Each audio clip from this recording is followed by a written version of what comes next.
On the line with us tonight, we have WWE Diva, Aloisa. How are you doing? I'm doing good. How are you? Doing wonderful. Looking forward to this interview. We've got some people in the chat room who might call in and ask some questions, but if you don't mind, let's go ahead and get started. Oh, fine, great. Okay. Now, as a child, I read on your profile online that you were obviously taller than the other kids. Can you talk a little bit about how your childhood was?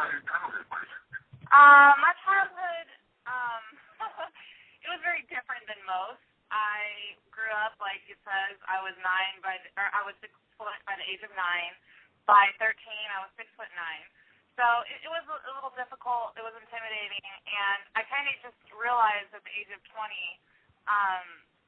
starting to at the age of 17, but really understanding at the age of 20 that nothing is ever going to change. I'm not going to become normal. I'm not just going to magically overnight just become like a normal, average human being, and I have to embrace what I have. So my childhood, like I said, it was intimidating. I was bullied a little bit, but, you know, I kind of have switched it around and realized my gifts and my talents. Yeah, I remember hearing stories about you. I live in Virginia. I remember hearing stories when you were going to the University of Virginia. Right. Yeah. Now, were you a wrestling fan growing up, and if so, who were some of your favorites? I wouldn't call myself a wrestling fan because I never really got to watch wrestling, but I did watch the era with Chris Jericho and China, and those are my heroes as far as wrestling is concerned. Yeah. Okay, so then, when did you decide you wanted to be a professional wrestler? If you didn't grow up watching it, and what was your first career choice? Well, you know, growing up, basketball was basically shoved down my throat because I was tall. And I always like to throw curveballs at people. I don't like people telling me, oh, you're tall, so you should be playing basketball. It's like, dude, first of all, it's cliche. Second of all, it's like, you know, I should be able to do whatever I want to do. I don't want anyone else telling me what I should be doing. So I was working at a trade show as a model, and there was a wrestling ring there in Miami.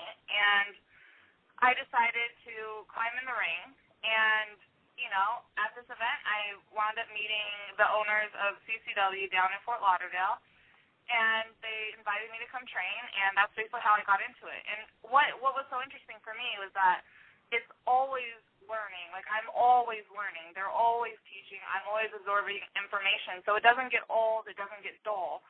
And it's always exciting. And even to this day, you know, it's been 2 years now, and I'm still excited to be a part of it. Yeah, everyone has their stories about their debut match. Can you talk a little bit about your debut match? My debut match, it wasn't really a match. I remember I looked like a bumblebee. I was wearing like black and yellow. I was wrestling against this girl, Jillian. She goes by the name of Calypso. It was at a student show, and it was in Coral Springs, Florida. She had like 2 henchmen with her, and she was supposedly injured. And I remember the first match I ever had was versus these 2 guys. And then a little bit at the end, you know, I roughed her up a little bit. But I remember just like having those butterflies and that nervousness, and, you know, as soon as you go out through the curtains, it all goes away. And that feeling for me has never changed. Every single time I'm about to perform or, you know, talk or give a speech or even go out in front of an audience, I have those butterflies. But as soon as you get through those curtains, it's like game on, you're focused, and determination is taking over. Now, you kind of brought up about how you've done a lot of 2-on-1 matches. Would you say you love doing specialty matches like that?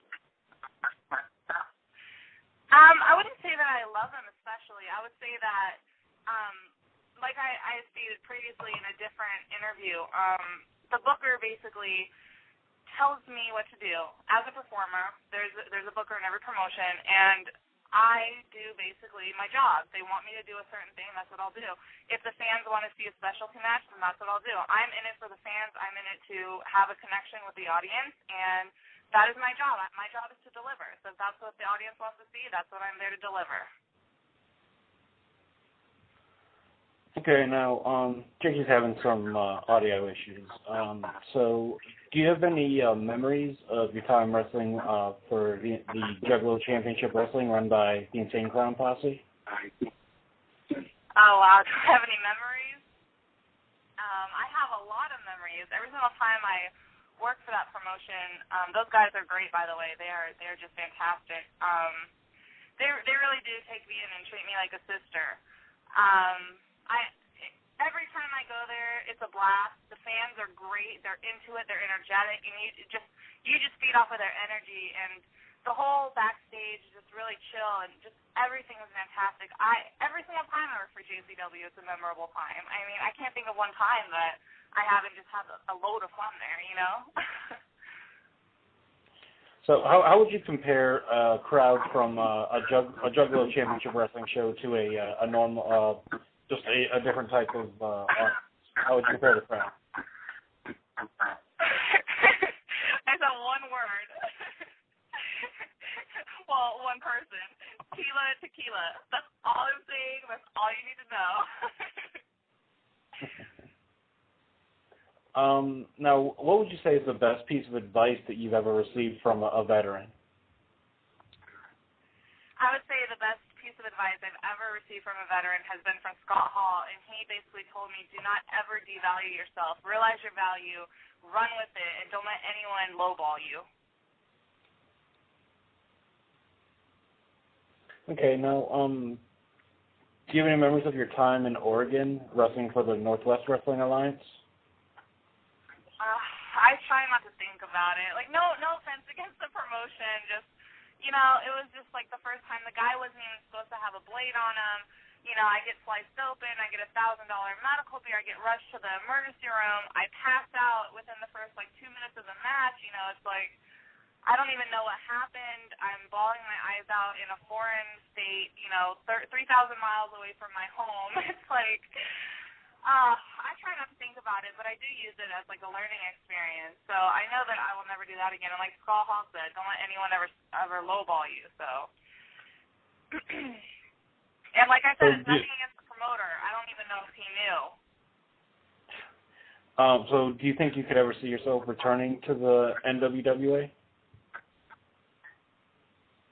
I mean, anything is possible. Right now I'm open, and, if he were to submit a form on my website, and if, we both agreed to certain things, and, everything was in line, I'm sure that there are possibilities, and I'm sure that,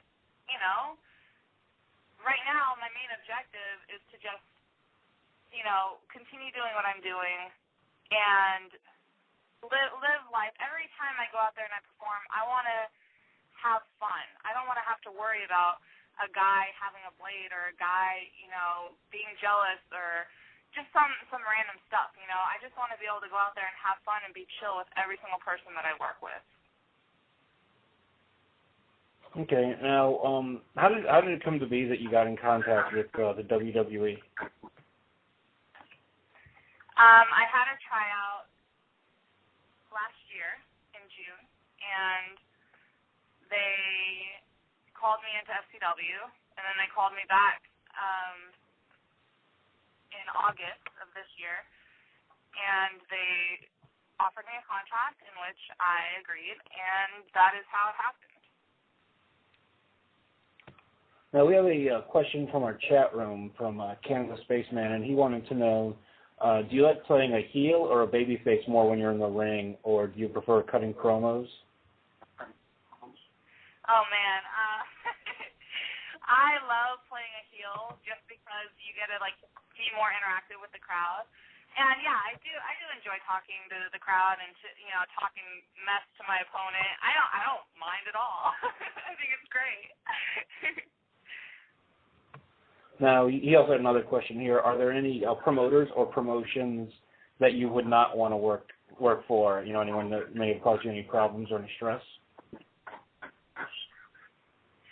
No, the only thing I'm going to say about that, and I'm just going to touch very lightly on it, I've had, a lot of people have issues basically wanting to give me pay. They're like, well, we want to give you exposure, so, you'll come down here and you'll work for like $50. And I'm like, no, I won't, because I'm not going to risk myself getting hurt. First of all, I'm a professional. Right? What do professionals do? They get paid. If I have a rate, you can't pay it. We can negotiate, but I'm not going to go all the way down to $50. Like, you know what I mean? Like, $25. Like, if you're in a completely other state, like, how am I going to even get there? You know what I mean? It's like, it's just semantics. Like, I don't, like, Scott Hall told me, do not let anybody lowball you. So, that's just for certain promotions that think that they can just go out there and try to lowball people and say, well, I'm going to get you some recognition. You're like, I'm 6'9". I bring you an audience. That's what I do. It's my job, okay? Like, don't try to lowball me. Don't think I'm just this, like, 23-year-old, which I am 23 years old, young, stupid, blonde girl. Like, I actually do have a brain. I am intelligent, and I do have management that helps me out. So I just want to tell everybody out there, do not try to lowball me. Now, a few minutes ago, you were talking about you had a tryout match with FCW last June. Can you talk a little bit about that tryout match? Do you remember who it was with? Well, it was with Lance Hoyt. We did he was basically leading me around, and that's pretty much it. I mean, a match is a match, As far as stuff that I do with WWE, I just want to keep that confidential. Everything that I've done with them. Okay. No, you were actually signed, and it wasn't that long until you were announced that you were going to be one of the rookies on NXT. And a lot of people are there in Florida right. for several months, sometimes several years before getting called up. Did they give you any special reason for calling you up so soon? Well, when they had offered me the contract, they basically told me that I would be the 6th and final diva on NXT Season 3, so that was basically just a part of the whole... I knew from day one, basically. Let's just put it like that. I guess that was the term of your contract? I don't want to get involved in logistics. Okay. Did you... was there any heat from anyone in Florida for you coming in and immediately going there, or was there any problems that came up from there? I don't see why there would be. No. Everybody talks about how easy it is to catch heat, but honestly, if you just do your job, pay attention, keep your nose to yourself, and give everything 110%, there's no reason why you'd have heat with anyone. And if you do, so what? Like, you're just trying to get better. All you do is pay attention to yourself. You can't live life, no matter what you do. You cannot live life and not have anyone not hate on you. You know what I mean? So if you have haters, that's great. That means you're succeeding. That means you're actually going somewhere. I don't care. If I have them, I have them. If I don't, I don't. I could care less. All I care about is myself and my self-improvement. Now, a lot of people, a lot of the writers here on the internet and things like that, who don't always have all the information, they speculate that you were brought up simply to get ratings, because you're noticeable and marketable. What are your feelings on that particular line of thinking? Everybody has their own opinion, and I really don't have a comment for that. Okay, now, so you were only in Florida for a few months. Did you have a lot of interaction with Steve Kern, and do you have any feelings on him? Steve Kern is an amazing guy. He is such a nice guy, too. He's just really a great guy to respect. I mean, all guys that work in FCW and WWE, you can learn anything from anyone. I think Steve Kern is a great guy personally, and his wife is great as well. She works there, too. For the show. So I just think that everybody there has a lot to give and a lot of knowledge that I want to absorb, and I did learn a lot while I was there. Okay, now speaking of NXT, what are your opinions on the concept of NXT? On the concept of NXT? Yes. The concept is rookies get to go on national television and basically display their potential. I think that is a fabulous idea.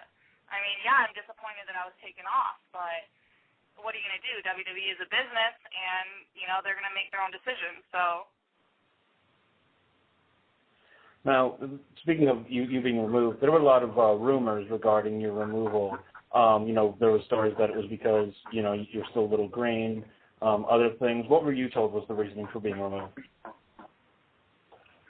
You know, what WWE officials and myself had this conversation when we had it, I kind of just want to keep that between us because that was a private conversation, and we just came to an agreement that allowed me to exit my contract and not have any more commitment, you know. So now I'm free. I don't have any obligations. I am free to go pursue all other career opportunities. I mean, I'm not sure if you know this, but before I signed with WWE, I had a reality show in the making, and or in you know, the process of the making, and that basically had to be put on the back burner because I was signed with WWE. So there's a lot of stuff for me to do right now. I mean, believe me, I'm not sitting at home crying. I'm not, you know, gaining weight, eating potato chips. Like, I'm very active. I've been through a lot, and it's only getting better from here. Yeah, no, definitely there was a lot of rumors, which we just spoke about, but I'm sure this was really emotionally exhausting for you. Was there anything in particular that you did just to sort of keep your sane? No, it's from day one. I have been looked at.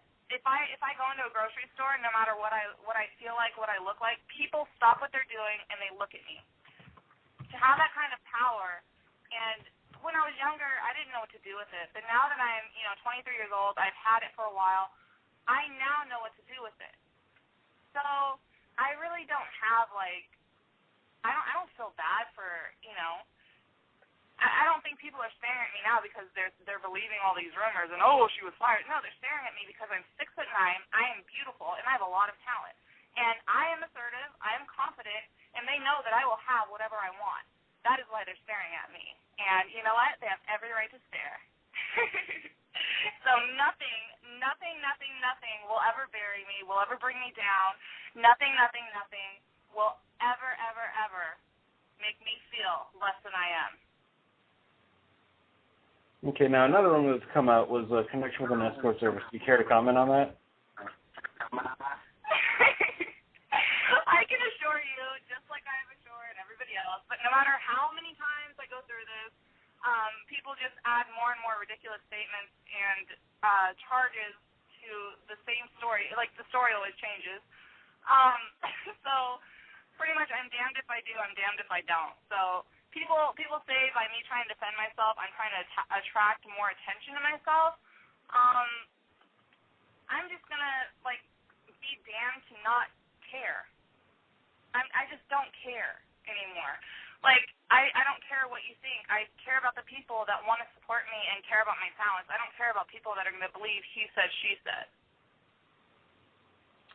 Okay, now you've confirmed that you were released from WWE earlier this week, and several months ago they did something in a storyline with Daniel Bryan. He was allowed to take indie bookings, things like that.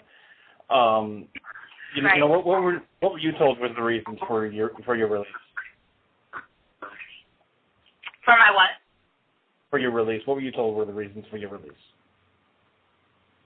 Like I said, that's a very private conversation between WWE and myself, and, you know, we just came to an agreement. Nobody needs to know why. You know, they weren't happy with me. I was not happy with them.